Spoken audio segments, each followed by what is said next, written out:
இந்த அனைத்து நல்ல உள்ளங்களுக்கும் வணக்கம் நண்பா. நாம் இந்த வீடியோவில் வந்து பார்த்தீங்கன்னா கிராம உதவியாளர் வேலைவாய்ப்புக்கான விண்ணப்ப படிவம் வந்து பார்த்திங்கன்னா நாம் பார்க்க வரோம். திருவள்ளூர் மாவட்டத்துக்கு வந்து பார்த்திங்கன்னா வந்திருக்குது. தமிழ்நாட்டில் வந்து பார்த்திங்கன்னா பாதி மாவட்டத்துக்கு மேலே வந்துருச்சு. நம்ம சேனலில் வந்து பார்த்திங்கன்னா தினமும் 8:30 மணிக்கு வந்து பார்த்திங்கன்னா கிராம உதவியாளருக்கான விண்ணப்பம் எப்படி ஃபில் பண்ணுறது எல்லாமே வந்து பார்த்திங்கன்னா போடுறோன்னு சொல்லியிருந்தோம். ஆனால் வந்து பார்த்திங்கன்னா ஒரு சில காரணத்தினால நமக்கு வந்து பார்த்திங்கன்னா போடுறதுக்கு டைம் கிடையாது. உங்களை மாதிரி தான் வந்து பார்த்திங்கன்னா நானும் எக்ஸாம்ஸ் படிச்சுட்டுருக்கிறேன். அதனால் வந்து பார்த்திங்கன்னா நமக்கு டைம் கிடைக்கிறப்ப தான் வந்து பார்த்திங்கன்னா வீடியோ போட முடியும். அதனால் வந்து பார்த்திங்கன்னா டிலே ஆகிடுச்சு. அதுவும் இல்லாத வந்து பார்த்திங்கன்னா இன்னும் நிறைய ஜாப்ஸ் எல்லாம் இருக்குது. எல்லாமே வந்து பார்த்திங்கன்னா உங்களுக்காக நான் வந்து பார்த்திங்கன்னா கொண்டு வந்து சேர்க்கணும். அதனால் வந்து பார்த்திங்கன்னா என்னால் முடிஞ்ச வரைக்கும் எல்லாமே வந்து பார்த்திங்கன்னா வீடியோ போட்டுறேன். நீங்கள் வந்து பார்த்திங்கன்னா நமக்கு சப்போர்ட் பண்ணுங்கள். நம்மளுடைய சேனல் வந்து பார்த்திங்கன்னா அடுத்த லெவலுக்கு கொண்டு போங்க. அப்போ தான் வந்து பார்த்திங்கன்னா நமக்கு மோட்டிவேட்டாக வீடியோ போடுறதுக்கு வந்து பார்த்திங்கன்னா பயனுள்ளதாக இருக்கும். இது நம்ம சேனல் வந்து பார்த்திங்கன்னா நிறைய பேர் சப்போர்ட் பண்ணுறாங்க. அவங்களுக்காக வீடியோ போடணும் அப்படின்னு வந்து பார்த்திங்கன்னா என்னோடய மைண்டில் மோட்டிவேட் ஆகி உங்களுக்கு வந்து பார்த்திங்கன்னா வீடியோ கொண்டு வந்து போடுவேன். விண்ணப்பிக்கும் வட்டத்தின் பேர் வந்து பார்த்திங்கன்னா நீங்கள் எந்த வட்டத்தில் இருக்கிறீங்களோ அதோட பேர் எழுதிங்க. விண்ணப்பிக்கும் கிராமம் எந்த கிராமத்தில் வேகன்சி இருக்குதோ அந்த வேகன்சி வந்து பார்த்திங்கன்னா எழுதுருங்க. எந்த கிராமம் 1/7/2025 வந்து பார்த்திங்கன்னா எடுக்கப்பட்ட ஃபோட்டோ, ரீசனாக எடுத்த ஃபோட்டோ வந்து பார்த்திங்கன்னா கேட்குறாங்க. இதுக்கு முன்னாடி வந்து பார்த்திங்கன்னா 3 மாதத்துக்கு இந்த ரேஞ்சில் இருந்தால் வட்ட சொல்லுவாங்க. இப்போ வந்து பார்த்திங்கன்னா 1/7/2025 வந்து பார்த்திங்கன்னா எடுத்தீங்க வட்டலான்னு சொல்லி கொடுத்துருக்காங்க. அடுத்து வந்து பார்த்திங்கன்னா விண்ணப்பத்தார விவரங்கள், உங்களுடைய நேம் வந்து பார்த்திங்கன்னா உங்களோட டீட்டெயில்ஸ் வந்து பார்த்திங்கன்னா கேட்டிருக்காங்க. உங்களுடைய பேர் வந்து பார்த்திங்கன்னா தமிழ் அண்ட் இங்கிலீஷில் வந்து பார்த்திங்கன்னா கேட்குறாங்க. ஆதார் கார்டில் எப்படி இருக்குதோ அந்த மாதிரி வந்து பார்த்திங்கன்னா நீங்கள் கொடுத்துங்க. தந்தை கணவரின் பெயர், நீங்கள் வந்து பார்த்திங்கன்னா உங்களுக்கு கல்யாணம் ஆகியிருந்தால் உங்களுடைய கணவர் நேம் வந்து பார்த்திங்கன்னா எழுதுருங்க. கல்யாணம் ஆகாத பெண்களாக இருந்தால் ஆண்களாக இருக்கட்டும் நீங்கள் ஃபாதர் நேம் வந்து பார்த்திங்கன்னா எழுதிக்கலாம். இருப்பிட முகவரி வந்து பார்த்திங்கன்னா உங்களுடைய அட்ரஸ் வந்து பார்த்திங்கன்னா எழுதிங்க. ஆதார் கார்டில் இருக்கிற மாதிரி ஒரு சில இடத்துல வந்து பார்த்திங்கன்னா இருப்பிட முகவரிக்கு இருப்பிட சான்றிதழ் வாங்க சொல்கிறாங்க. ஆனால் வந்து பார்த்திங்கன்னா இந்த மாவட்டத்துக்கு வந்து பார்த்திங்கன்னா கேட்குறாங்களோ இல்லையா நோட்டிஃபிகேஷன் நம்ம வந்து பார்த்திங்கன்னா பார்த்துக்கலாம். அதேமாதிரி நீங்கள் எந்த வட்டத்தில் வந்து பார்த்திங்கன்னா இருக்கிறீங்கன்னு சொல்லி கேட்குறாங்க. கிராமம் வந்து பார்த்திங்கன்னா கேட்டிருக்காங்க. இப்போ வந்து பார்த்திங்கன்னா நீங்கள் ஒரு வட்டத்தில் இருப்பீங்க. அந்த வட்டத்துலேயே வந்து பார்த்திங்கன்னா வேறு இடத்துல எங்கேயாவது வேகன்சி இருக்கும். அந்த கிராமத்தோட பேர் எழுதிருப்பீங்க. ஆனால் நீங்கள் வசிக்கிற கிராமம் வந்து பார்த்திங்கன்னா வேறையாக இருக்கும். அப்போ வந்து பார்த்திங்கன்னா எங்கே வசிக்கிறீங்களோ அந்த கிராமத்தோட பேர் எழுதிங்க. பிறந்த தேதி கேட்டிருக்காங்க பாருங்கள். உங்களுடைய மார்க் ஷீட்டில் என்ன இருக்குதோ அதை வந்து பார்த்திங்கன்னா நீங்கள் அட்டாச் பண்ண நகல் வந்து பார்த்திங்கன்னா வைக்கணும். அதனால் வந்து பார்த்திங்கன்னா அதில் என்ன இருக்குதோ அந்த டேட் ஆஃப் பர்த் வந்து எல்லாம் போட்டுருங்க. 1/7/2025 இந்த தேதி இப்படி உங்களுக்கு வயசு வந்து பார்த்திங்கன்னா என்ன கம்ப்ளீட் ஆகிடுது நடக்கிறது கிடையாதுங்க. கம்ப்ளீட் ஆனதை வந்து பார்த்திங்கன்னா நீங்கள் போட்டுங்க. அடுத்து பாலினம் வந்து பார்த்திங்கன்னா கேட்டிருக்காங்க பாருங்கள். ஆணா இல்லை பெண்ணா இல்லை 3ஆம் பாலினத்தில் என்னங்கிறது வந்து பார்த்திங்கன்னா நீங்கள் கொடுத்துக்குங்க. திருமண நிலையை வந்து பார்த்திங்கன்னா கேட்டிருக்காங்க பாருங்கள். உங்களுக்கு கல்யாணம் ஆகிடுச்சே இல்லையான்னு சொல்லி கேட்குறாங்க. என்னங்கிறது நீங்கள் வந்து பார்த்திங்கன்னா போட்டுங்க. சாதி மற்றும் உட்பிரிவு, இதுக்கு வந்து பார்த்திங்கன்னா நீங்கள் வட்டாட்சியர் கோட்டாட்சியர்கிட்ட வந்து பார்த்திங்கன்னா நீங்கள் வாங்கன்னு சொல்லி கொடுத்துருக்காங்க. சாதி சான்றிதழ் வந்து பார்த்திங்கன்னா மேக்ஸிமம் வட்டாட்சியர்கிட்ட தான் நீங்கள் வாங்கியிருப்பீங்க. அந்த சாதி சான்றிதழ் வந்து பார்த்திங்கன்னா என்ன இருக்குதோ அதை எழுதி உட்பிரிவு வந்து பார்த்திங்கன்னா அதில் எழுதிருங்க. உங்களை வந்து பார்த்திங்கன்னா மாற்றுத்திறனாளியான்னு கேட்குறாங்க. நீங்கள் மாற்றுத்திறனாளியாக இருந்தால் ஆம் கொடுங்க. இல்லாதீங்க வந்து பார்த்திங்கன்னா இல்லைன்னு சொல்லி கொடுத்துருங்க. ஆதரவற்ற விதவை, இந்த ஆதரவற்ற விதவையை வந்து பார்த்திங்கன்னா நீங்கள் வருவாய் கோட்டாட்சியர்கிட்ட சர்டிஃபிகேட் வாங்கியிருக்கணும். சார் ஆட்சியன்னு சொல்லுவோம், வருவாய் கோட்டாட்சியன்னு சொல்லுவோம். அவங்ககிட்ட வந்து பார்த்திங்கன்னா நீங்கள் வாங்கன்னு சொல்லி கொடுத்துருங்க. அப்படி வாங்கியிருந்தீங்களா ஆம்னு கொடுங்க, இல்லைன்னா இல்லைன்னு சொல்லி வந்து விட்டுருங்க. எக்ஸர்வீஸ் மேனான்னு கேட்குறாங்க. ஆம்னா அதுக்கான சர்டிஃபிகேட் நீங்கள் வைக்கணும், இல்லைன்னா தேவைன்னு சொல்லி கொடுத்துருக்காங்க. அடுத்து வந்து பார்த்திங்கன்னா உங்களுடைய மொபைல் நம்பர் வந்து பார்த்திங்கன்னா கேட்டிருக்காங்க. அது வந்து பார்த்திங்கன்னா வாட்ஸ்அப் நம்பர் வந்து பார்த்திங்கன்னா சொல்லி கொடுத்துருக்காங்க. உங்களுக்கு வந்து பார்த்திங்கன்னா நேர்காணல் எப்போ இந்த தேதியில் வந்து பார்த்திங்கன்னா உங்களுக்கு வாட்ஸ்அப் மூலிமா வந்து பார்த்திங்கன்னா சென்ட் பண்ணலாம். அதனால் வந்து பார்த்திங்கன்னா கரெக்டாக வாட்ஸ்அப் யூஸ் பண்ணுற நம்பராக கொடுங்க. மின்னஞ்சல் முகவரி, உங்களுடைய மெயில் ஐடி வந்து பார்த்திங்கன்னா மிஸ்டேக் இல்லாத கொடுத்துங்க. ஆதார் நம்பர் வந்து பார்த்திங்கன்னா கேட்குறாங்க. அது வந்து பார்த்திங்கன்னா எந்த ஒரு மிஸ்டேக் இல்லாத எழுதுருங்க. அடுத்து வந்து பார்த்திங்கன்னா கல்வி தகுதி, இந்த கல்வி தகுதி பொறுத்த வரைக்கும் நீங்கள் என்ன கடைசியாக வந்து பார்த்திங்கன்னா டிகிரி படிச்சிங்களா, டிகிரி என்ன டிகிரிங்கிறத வந்து பார்த்திங்கன்னா எழுதுங்க. இல்லை நான் வந்து பார்த்திங்கன்னா 10th தான் முடிச்சிக்கிறேன், மேற்கொண்டு வந்து பார்த்திங்கன்னா நான் படிக்கலனாலும் என்ன படிச்சிக்கிறேன் 10th 12th டிகிரி என்னங்கிறது எழுதிக்கங்க. ஆனால் இந்த ஜாப் பொறுத்த வரைக்கும் வந்து பார்த்திங்கன்னா நீங்கள் 10th பாஸ் ஆகிருந்தாலும் சரி ஃபெயிலாக இருந்தாலும் சரி இந்த ஜாப் வந்து பார்த்திங்கன்னா எலிஜிபிள் சொல்லி கொடுத்துருவாங்க மார்க் ஷீட் இருந்தாவே. அடுத்து வந்து பார்த்திங்கன்னா மிதிவண்டி இருசக்க மோட்டார் வந்து பார்த்திங்கன்னா ஓட்டுந்துறான்னு குறித்த தகுதி வந்து பார்த்திங்கன்னா கேட்டிருக்காங்க. உங்களுக்கு வந்து பார்த்திங்கன்னா சைக்கிள் ஓட்ட தெரியுமான்னு சொல்லி கேட்குறாங்க. ஆம்னா ஆம் கொடுங்க, இல்லைன்னா இல்லைன்னு சொல்லி விட்டுருங்க. பைக் வந்து பார்த்திங்கன்னா ஓட்ட தெரியுமான்னு கேட்குறாங்க. ஓட்ட தெரிஞ்சால் அதுக்கான டிரைவிங் லைசன்ஸ்லாம் நீங்கள் வைக்கிற மாதிரி இருக்கும். ஆம்னா ஆம் கொடுத்துட்டு கீழே வந்து பார்த்திங்கன்னா ஓட்டுநர் உரிமை டிரைவிங் லைசன்ஸ் நம்பர் கேட்குறாங்க. அது எழுதுங்க. இல்லைன்னா நீங்கள் இல்லைன்னு சொல்லி டிக்கெட் அடிச்சிருங்க. டிக்கெட் அடிச்சுட்டு வந்து பார்த்திங்கன்னா எதையும் எழுத தேவையில்லை.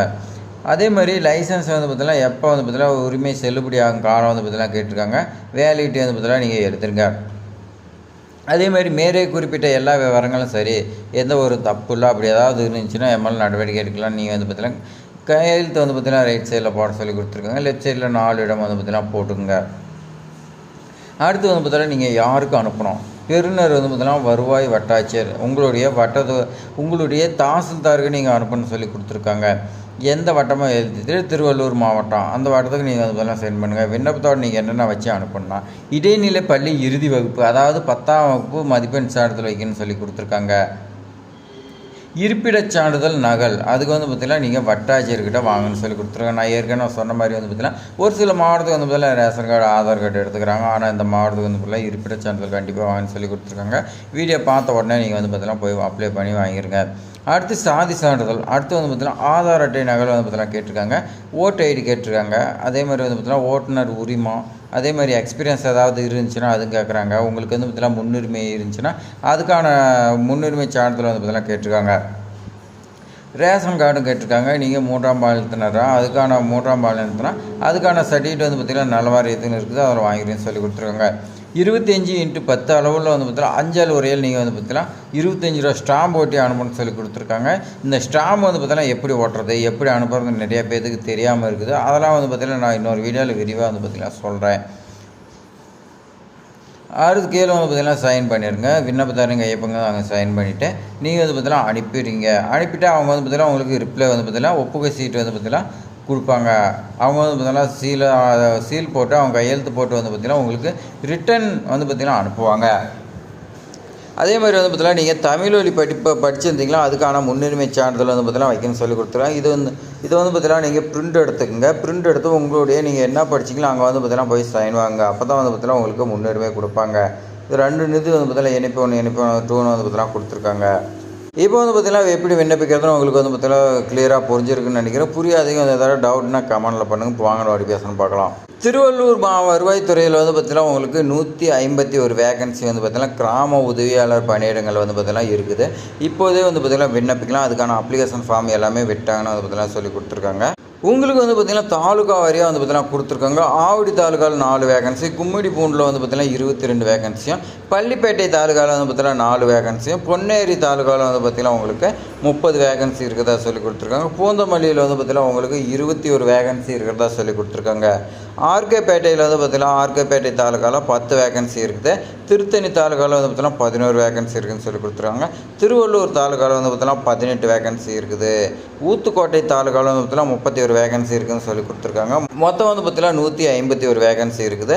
அதனால் இந்த 151 வந்து பார்த்திங்கன்னா என்ன கிராமங்கிறது நீங்கள் வந்து பார்த்திங்கன்னா பார்த்து விண்ணப்பிச்சிங்க. கிராமம்லாம் எப்படி தெரியும்னா உங்களுக்கு வந்து பார்த்தீங்கன்னா வட்டாட்சியர் எந்த வட்டாட்சியரோ ஒரு வட்டாட்சி வாரியாக வந்து பார்த்தீங்கன்னா உங்களுக்கு நோட்டிஃபிகேஷன் விட்ருக்காங்க. அதில் தான் நீங்கள் வந்து பார்த்தீங்கன்னா எந்தெந்த கிராமத்தில் இருக்குதுன்னு நீங்கள் தெரிஞ்சிக்க முடியும். கல்வி தகுதி பொறுத்த வரைக்கும் வந்து பார்த்தீங்கன்னா 10ஆம் வகுப்பு தான். அதே மாதிரி நீங்கள் அந்த தாலுகாலேயே இருக்குதுன்னு சொல்லி கொடுத்துருக்காங்க. இப்போ வந்து பார்த்தீங்கன்னா உங்களுக்கு போஸ்டிங்கன்னா அந்த தாலுகாவில் நீங்கள் இருக்குன்னா தமிழ் வந்து பார்த்தீங்கன்னா நல்லா எழுத படிக்க தெரிஞ்சிருக்குன்னு சொல்லி கொடுத்துருக்காங்க. அதே கிராமத்தில் இருந்தீங்கன்னா உங்களுக்கு முன்னுரிமை அடிப்படையில் உங்களுக்கு ஜாப் கிடைக்குன்னு வந்து பார்த்தீங்கன்னா சொல்லி கொடுத்துருக்காங்க. வயது பொறுத்த வரைக்கும் வந்து பார்த்தீங்கன்னா 21லேருந்து 32 வயசுக்குள்ளே இருக்கிறீங்க யார் வேணாலும் விண்ணப்பிக்கலாம்னு சொல்லி கொடுத்துருக்காங்க.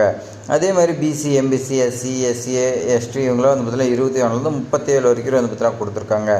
பிடபிள்யூபிடி வந்து பார்த்தீங்கன்னா 21லேருந்து 42 கொடுத்துருக்காங்க. சம்பளம் பொறுத்த வரைக்கும் வந்து பார்த்தீங்கன்னா 11,100லேருந்து 35,100 வரைக்கும் இருக்கும். ப்ளஸ் அது இல்லாத அலவன்ஸ்லாம் வந்து பார்த்தீங்கன்னா இருக்கும். அதனால் இந்த ஜாப் வந்து பார்த்தீங்கன்னா மிஸ் பண்ணாமல் அப்ளை பண்ணுங்கள். செலெக்ஷன் ப்ராசஸ் வந்து பார்த்தீங்கன்னா எழுத்து தேர்வு, நேர்காணல், டாக்குமெண்ட் வெரிஃபிகேஷன் சொல்லி கொடுத்துருக்காங்க. எழுத்து தேர்வு வந்து பார்த்தீங்கன்னா தமிழ் எழுத படிக்க தெரியுமான்னு உங்களை செக் பண்ணுவாங்க. அடுத்து உங்களுக்கு வந்து பார்த்தீங்கன்னா இன்டர்வியூ நடக்கும். அடுத்து டாக்குமெண்ட் வெரிஃபிகேஷன் சொல்லி கொடுத்துருக்காங்க. எப்படி அப்ளிகேஷன் ஃபார்ம் வந்து பார்த்தீங்கன்னா ஃபில் பண்ணி நம்ம வந்து பார்த்தீங்கன்னா அனுப்புறது நம்ம வந்து பார்த்தீங்கன்னா முன்னாடி பார்த்தோம் அந்த மாதிரி நீங்கள் வந்து பார்த்தீங்கன்னா சென்ட் பண்ணிடுங்க. இம்பார்ட்டன்ட் டேட்டு பொறுத்த வரைக்கும் வந்து பார்த்தீங்கன்னா அப்ளிகேஷன் வந்து பார்த்தீங்கன்னா ஸ்டார்டிங் டேட்டு 23/7/2025 22/8/2025 நீங்கள் விண்ணப்பிக்கணும்னு சொல்லி கொடுத்துருக்காங்க. உங்களுக்கு நேர்காணலில் வந்து பார்த்தீங்கன்னா எப்போனா 6/10/2025 13/10/2025 வரைக்கும் நீங்கள் சொல்லி கொடுத்துருக்காங்க. எழுத்து தேர்வு பொறுத்த வரைக்கும் 13/9/2025 19/9/2025 வந்து பார்த்தீங்கன்னா உங்களுக்கு எழுத்து தேர்வுக்குன்னு சொல்லி கொடுத்துருக்காங்க. அதே மாதிரி எல்லாமே வந்து பார்த்தீங்கன்னா உங்களுக்கு கொடுத்துருக்காங்க பாருங்கள். ஆவடி தாலுகா கிராம உதவியாளர்னு சொல்லி கொடுத்துருக்காங்க. இந்த மாதிரி வந்து பார்த்தீங்கன்னா உங்களுக்கு கொடுத்துருக்காங்க. இதில் எது தேவையோ உங்களுக்கு வந்து பார்த்தீங்கன்னா கிளிக் பண்ணி நீங்கள் பார்த்துக்கலாம். தெரிஞ்சுக்கிறதுக்கு வந்து பார்த்தீங்கன்னா நீங்கள் உங்களுடைய மாவட்டத்தோடைய வெப்சைட்டில் இருக்குது நீங்கள் தெரிஞ்சுக்கலாம். இப்போ நான் எக்ஸாம்பிளுக்கு வந்து பார்த்தீங்கன்னா கிளிக் பண்ணிக்கிறேன். இதில் வந்து பார்த்தீங்கன்னா உங்களுக்கு கொடுத்துருக்காங்க பாருங்கள், எந்தெந்த கிராமத்தில் இருக்குதுன்னா இந்த மாதிரி நீங்கள் தெரிஞ்சுக்கங்க. அவ்வளோதான் ஃப்ரெண்ட்ஸ். இப்போ வந்து பார்த்திங்கன்னா எப்படி ஃபில் பண்ணுறது, நோட்டிஃபிகேஷன் எல்லாமே எப்படி பார்க்கணும் தெரிஞ்சிருக்கோம். இது மாதிரி பயனுள்ள தகவலாம் வந்து பார்த்திங்கன்னா நம்ம சேனலில் தொடர்ந்து பார்ப்பதற்கு நம்ம சேனலில் வந்து பார்த்திங்கன்னா சப்ஸ்கிரைப் பண்ணுங்கள். உங்கள் ஃப்ரெண்ட்ஸுக்கு எல்லாத்தையுமே ஷேர் பண்ணி விடுங்க. இன்டர்வியூவில் வந்து பார்த்திங்கன்னா நம்ம சேனலில் வந்து பார்த்திங்கன்னா கொஸ்டின் போடுவோம், எல்லாமே நீங்கள் தெரிஞ்சு வச்சுக்கோங்க. இந்த வீடியோ பயனுள்ளதாக இருக்குதுன்னு நினச்சிங்கன்னா ஒரு லைக் பண்ணுங்கள், உங்கள் ஃப்ரெண்ட்ஸுக்கு ஷேர் பண்ணுங்கள். ஏதாவது டவுட்னா கமெண்ட் பண்ணுங்கள். மறக்காமல் சப்ஸ்கிரைப் பண்ணுங்கள். தேங்க்ஸ் ஃபார் வாட்சிங்.